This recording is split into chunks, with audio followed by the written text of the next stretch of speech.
Lancement des travaux de réhabilitation du poste 3015 KV de Kati. Ce poste était hors service depuis le 27 janvier 2018. Assemblée générale ordinaire du réseau des journalistes pour l'eau potable, l'hygiène et l'assainissement. C'était vendredi au siège de la coalition nationale de la campagne internationale pour l'eau potable et l'assainissement CNCIEPA. Mesdames et messieurs, bienvenue au journal sur Djoliba TV News. Le sommet extraordinaire de la CEDEAO est prévu pour ce dimanche 7 novembre à Accra. Il sera consacré à l'évolution des situations en Guinée après le coup d'État qui a renversé Alpha Condé début septembre. Le Mali ne sera pas en marge où l'organisation ouest-africaine espère des élections rapides. Je l'évoquais dans les titres, le ministre des Mines, de l'Énergie et de l'Eau a procédé ce vendredi 5 novembre 2021 au lancement des travaux de réhabilitation du poste 3015 KV de Kati. Ce poste était hors service depuis le 27 janvier 2018. Moussa terminé pour le reportage.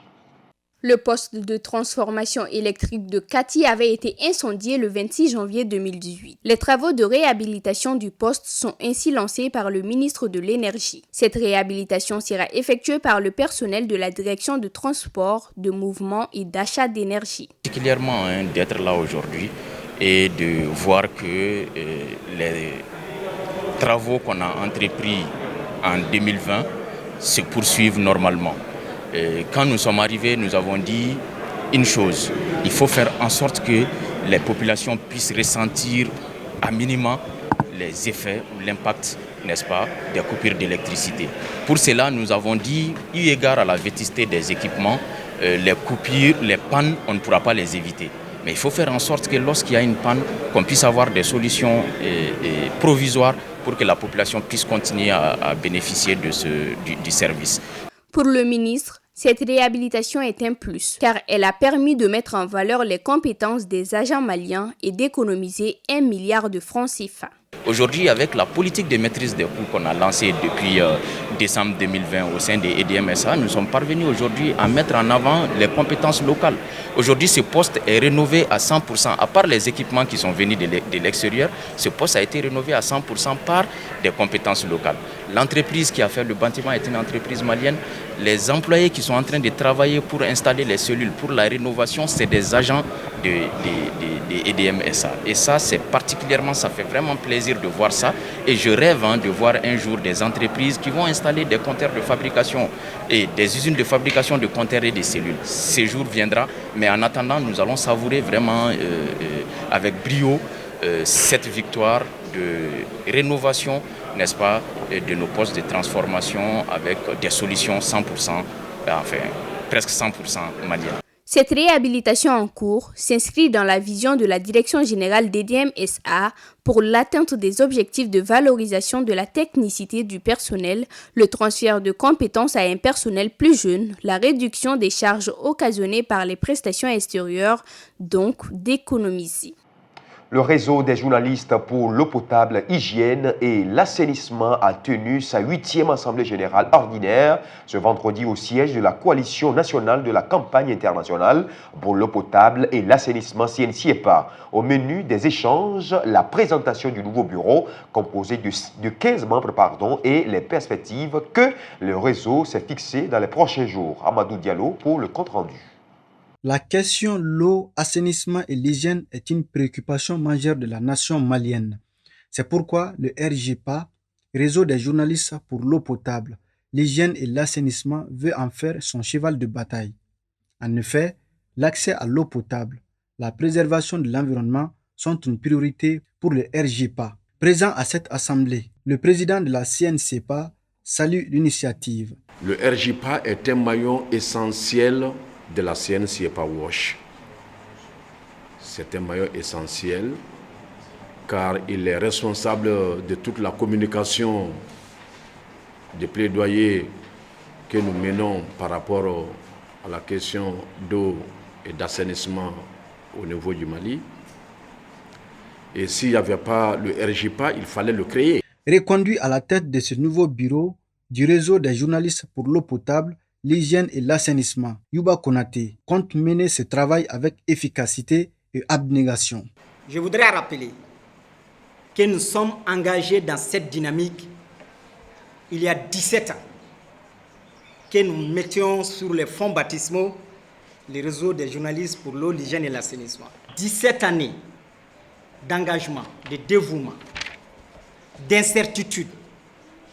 Il n'y a pas que des hauts, il y a aussi eu des bas. Mais nous avons continué à nous engager pour ce secteur-là auquel nous croyons. Parce que nous pensons que notre contribution peut améliorer la vie des millions de nos compatriotes. Pour une bonne gestion de l'environnement et l'accès équitable à l'eau, un changement de comportement s'impose. Le mouvement Mali Bedjo a organisé ce samedi un don de sang à la maison de la femme et de l'enfant de Sabali-Bougou. Objectif, venir en aide aux personnes malades du cancer et d'autres maladies du sang. El Hadji Mali Guitei, Aminata Chektal. Ils étaient quelques citoyens à répondre présents à l'appel du mouvement Mali Bedjo ce samedi 6 novembre 2021 à la maison de la femme et de l'enfant de Sabali-Bougou pour donner leur sang. Nous avons organisé cette journée, journée de don de sang pour sauver la vie.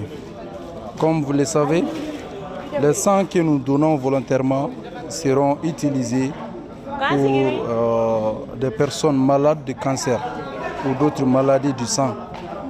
Et ces sangs peuvent être utilisés également en cas d'hémorragie ou anémie. Quand on dit Mali Bedjo, en français, le Mali se construit, c'est à tous les niveaux. Quand on dit Mali Bedjo, je pense que c'est à tous les niveaux. Donc il faut voir la santé. Le don de sang, c'est un sacrifice pour tous les Maliens. Donc, quand on donne une poche de sang, c'est comme on a sauvé une vie. Bon, on a vu qu'il y a trop de femmes qui décèdent. C'est à cause de ça qu'on est là pour donner du sang en fait. Le don de sang a une importance primordiale non seulement pour la santé du donneur, et également pour ceux qui reçoivent ces poches de sang. Ça sauve des vies en réalité. Sauver des vies, c'est l'objectif premier de toutes ces personnes. Mais le président du mouvement Mali Bedjo voit en l'acte d'autres valeurs. Donc celui qui est capable de partager ses sangs avec ses semblables, vraiment c'est des personnes à féliciter.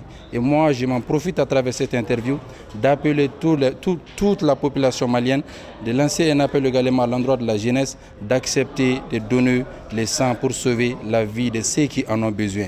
Parce qu'il y a beaucoup de personnes qui en ont besoin de sang, mais il n'y en a pas. Le mouvement Mali Bedjo est un mouvement créé pour contribuer au développement du Mali, soutenant toutes les actions en faveur de la paix et de la stabilité. Parlons à présent de l'émission de débat politique en toute liberté qui a reçu ce jeudi 4 novembre 2021 l'homme politique Djamil Bitar. Aussi, homme d'affaires, l'ancien président de la Chambre du commerce et d'industrie du Mali, du Haut Conseil économique et culturel, est aujourd'hui l'un des porte-parole du M5 RFP. Le décryptage, c'est avec Sokona Diakité.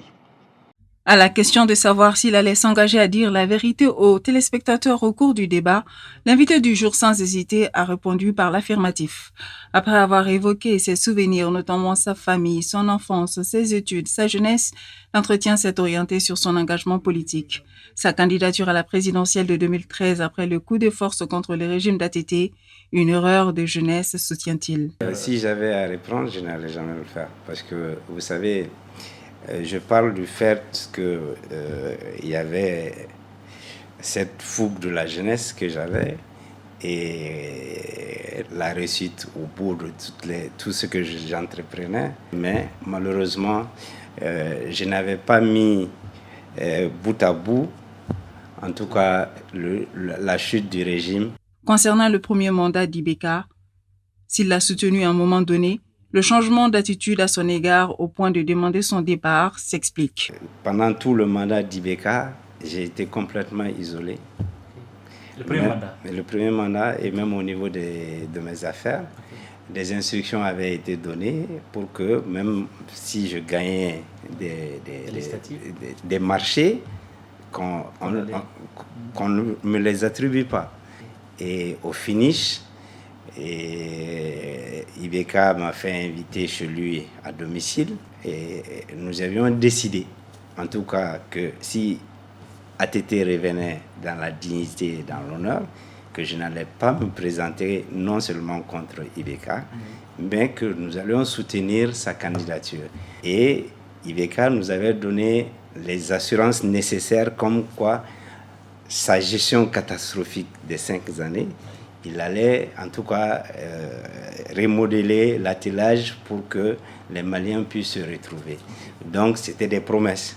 Mais malheureusement, ces promesses sont restées dans les tiroirs. Face aux critiques de part et d'autre auxquelles les autorités de la transition sont confrontées, une démonstration de force du peuple était nécessaire. La manifestation du 29 octobre 2021 en était l'expression. On vous dit que le régime n'a pas de légitimité, qu'il n'y a rien derrière et que le peuple veut qu'on restaure l'ancien système, l'ancien régime. C'était une démonstration de force pour dire attention, c'est le peuple qui est là. Toujours parlant de l'état de crise actuel du pays, le porte-parole du M5 RFP répond aux partisans des élections en février prochain qu'il ne s'agit pas seulement de changement de président. Excusez-moi, si c'était juste changer de président, nous n'en serons pas là. Nous n'en serons pas là. C'est le système qui est mauvais en soi. Pour s'en sortir, nous devrions compter sur notre propre force et non sur celle des autres qui serait un aveu de démission. Avec son regroupement politique, il compte aller à la conquête et à l'exercice du pouvoir. En d'autres termes, il sera candidat aux prochaines élections présidentielles. Concernant l'avenir, il est radieux et le tandem Assimi-Choguel devrait pouvoir nous amener à des résultats fructueux, déclare notre invité du jour au terme de ses propos. À présent, l'image du jour consacrée à la route des Yungas en Bolivie. C'est la route la plus dangereuse au monde. La route des Yungas en Bolivie, elle part de La Paz dans les Andes boliviennes et descend dans la vallée vers Coroico. La route la plus rapide entre ces deux villes et avec un trafic assez dense, notamment de camions et de bus. La route de la mort présente un dénivelé de 3600 mètres sur une route étroite bordée de précipices allant jusqu'à 800 mètres de profondeur avec des épingles incroyables et de nombreux virages sans visibilité. Un accident mortel y a lieu toutes les 2 semaines environ, entraînant une mortalité d'environ 250 personnes par an. C'est bien la route la plus dangereuse au monde. La route de la mort s'appelle aussi la route des Yungas ou route Stremaya. Les Boliviens l'appellent aussi El Camino de la Muerte. La partie la plus dangereuse de la route de la mort est à présent moins empruntée grâce à la construction d'une route de contournement. Cette route de contournement passe par de très nombreux ponts et tunnels, ce qui explique le temps qu'il a fallu pour la construire. L'ancienne route de la mort n'est pas fermée, mais ce sont essentiellement des touristes qui l'empruntent et les accidents ont sérieusement diminué. Suivons à présent l'actualité internationale avec Oumou Makalou. Au moins 80 personnes ont été tuées dans l'explosion d'un dépôt de carburant dans la zone industrielle de Freetown, la capitale de la Sierra Leone en Afrique de l'Ouest. Selon des témoins, l'explosion a été provoquée par un véhicule qui a pris feu dans une station-service suite à un accident de la route. Le vice-président sierra-léonais, Mohamed Julde, qui s'est rendu sur place samedi matin, a fait état de 92 morts et 88 personnes gravement brûlées en soins intensifs. Un précédent bilan donné par des secouristes faisant état d'au moins 80 morts. Attendu comme le Messi en catalogue, l'ancienne gloire du FC Barcelone Xavi Hernandez quitte son exil qatari pour prendre la relève de Ronald Koeman avec un défi immense, reconstruire une équipe en ruine pour la hisser à nouveau vers les sommets. Ce retour à la maison ramène la Máquina au début de son histoire d'amour avec Barcelone, interrompue en 2015 par son départ pour porter les couleurs d'Al-Sadd au Qatar, juste après avoir remporté une 4e Ligue des Champions, la dernière gagnée par le club catalan. Au total, Xavi Hernandez a accumulé 25 trophées en 767 matchs avec le club catalan, seulement dépassé au nombre d'apparitions en Blaugrana par Lionel Messi. Malgré cette carrière exceptionnelle, le Catalan n'a jamais obtenu le Ballon d'Or, souvent dévancé par son équipier Messi, comme en 2010 malgré le titre mondial.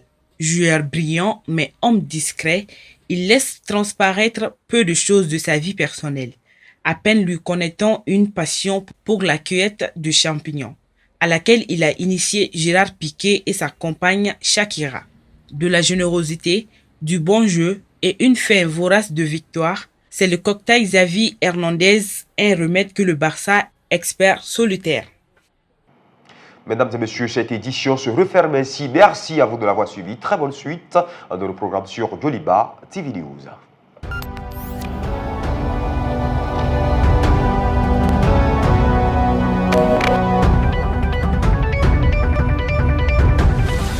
Joliba Evening News.